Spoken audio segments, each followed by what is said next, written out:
Sanders is running for president again, not that he ever really stopped. Sanders announced his second campaign this morning in a 10-minute video.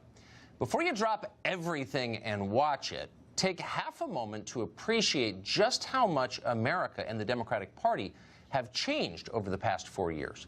Pull up Sanders' first presidential announcement speech. It was May 26, 2015 in Burlington, Vermont. Sanders looked a lot different then. But the second thing you'll notice if you watch it is how familiar his words sound. It's spooky. Virtually all of the themes in Sanders' announcement speech, his first one, are what in the end got Donald Trump elected president. The collapse of the middle class, the crushing cost of health care and student loans, the pointlessness of perpetual war in the Middle East, the distorting effect of Washington lobbyists and donors, the swamp, the dangers of corporate power, the need for better jobs and higher wages for Americans, the generational disaster that is our trade policy. It's all there, everything but build a wall.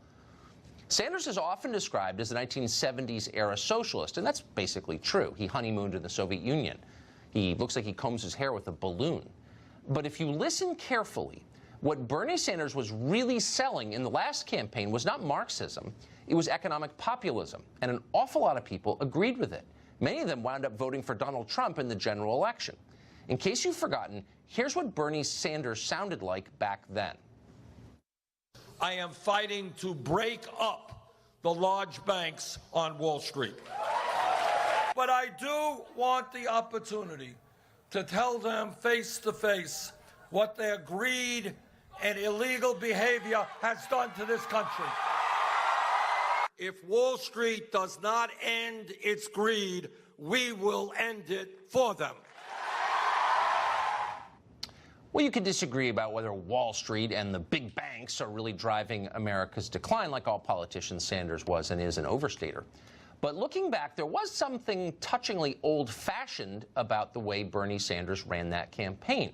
Sanders made no appeal at all to interest groups. He explicitly opposed interest groups. He instead talked about national unity and the people left behind. His first announcement speech did not mention the words racism or sexism or, for that matter, abortion or gun control. He said nothing about immigration or non-citizens. Sanders was running for Americans, all of them, whether you agreed with him or not. Needless to say, Sanders quickly found himself at war with Democrats. The modern Democratic Party has no place for the idea of nationhood. It rejects the existence of universal interests and values. Instead of a common American culture, Democrats see only tribes. Now, Bernie Sanders is pushing 80, and he seemed completely bewildered by these changes in attitude. In the weeks after the 2016 election, Sanders told one reporter that Hillary Clinton lost the race because, quote, "It's not good enough to say, I am a woman, vote for me."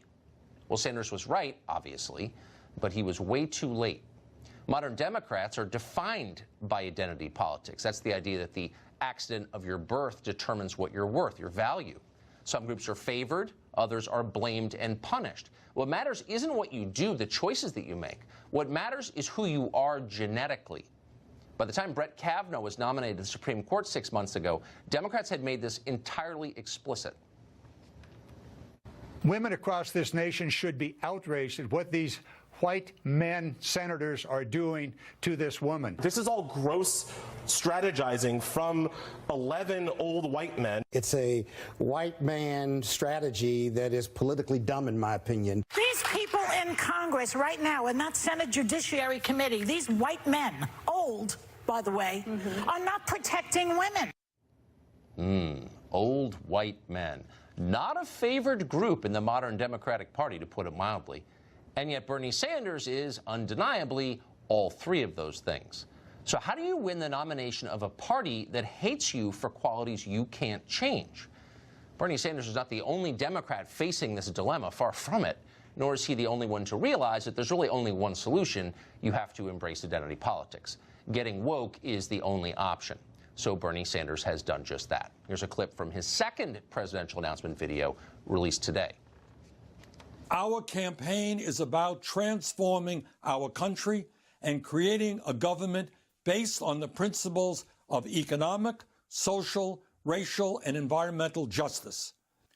Our campaign is about redoubling our efforts to end racism, sexism, homophobia, religious bigotry, and all forms of discrimination. So that's the new Bernie Sanders, and he seems a lot smaller than the old version. Instead of saving America from predatory global capitalism, Sanders plans to save us from Donald Trump's racism and sexism. Okay, let's say he does that. What then? Racism and sexism aren't actually the biggest problems that America faces. Sorry, not even close, actually. Growing economic stratification and a dying middle class, those are the biggest problems. But nobody in Washington wants to talk about those things, and why would they? People in Washington are richer than ever. Any change to the status quo is a threat to them by definition. It's much better for them to have the population squabble over unresolvable questions of identity. A nation that's arguing about skin color is not asking how a tiny group of people is now flying private while almost everybody else has gotten poorer. So identity politics is a tactic designed to prevent conversations dangerous to the ruling class, obviously. It's also a way for some of the most privileged people in America to recast themselves as victims. Cory Booker, for example. Cory Booker went to Stanford, Oxford, and Yale. His parents were IBM executives. Booker has spent most of his career in the Senate carrying water for his fellow privileged people, his peers on Wall Street. Privileged? Yeah, Cory Booker defines that word. Now that he's running for president, it would be interesting to hear Cory Booker explain why he has allowed his friends in the finance world to continue to pay half the tax rate that you're probably paying now. But he likely doesn't want to talk about that. Instead, he'll probably spend most of his time talking about racism, including the racism he has personally experienced as a powerless person who went to Stanford, Oxford, and Yale, and whose parents were IBM executives. So you can see what's going on here. This is a scam. Identity politics is a scam, and it's not so different from the one that Jussie Smollett just pulled. Smollett is a rich actor with a hit TV show. That's fine. We used to call people like that pampered. But Smollett doesn't want to be thought of as pampered. Nobody does, really. So he recast himself as a victim. The people oppressing him, he told us, were Trump voters. Badly educated thugs from some rural backwater, probably. Inbreds who've never read a book. People who don't have Kamala Harris's personal cell phone number. People who probably don't even believe in global warming or like Thai food. Those people, they're the problem. They must be crushed. Somehow, the left is telling us, the weak are now oppressing the strong. That's their claim. The old left would have pushed back against this. They would have felt some sympathy for the people our economy has left behind, but not anymore. The new left reveres Cory Booker and Barack Obama. They're rallying behind Jussie Smollett. When Smollett's fraud was exposed, they defended him without saying so.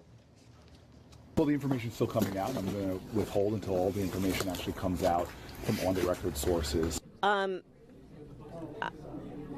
Okay, so I will say this about that case. I think that the facts are still unfolding. Once the investigation is concluded, then we can all comment. But I'm not going to comment until I know the outcome of the investigation. So no one can admit that Jussie Smollett is not a victim. He's a rich guy who played the victim and blamed other people. Now, nobody's asked Bernie Sanders about that story yet, but he'd probably say the same thing. He has to say that. It's required now. Suraj Patel is an attorney and professor at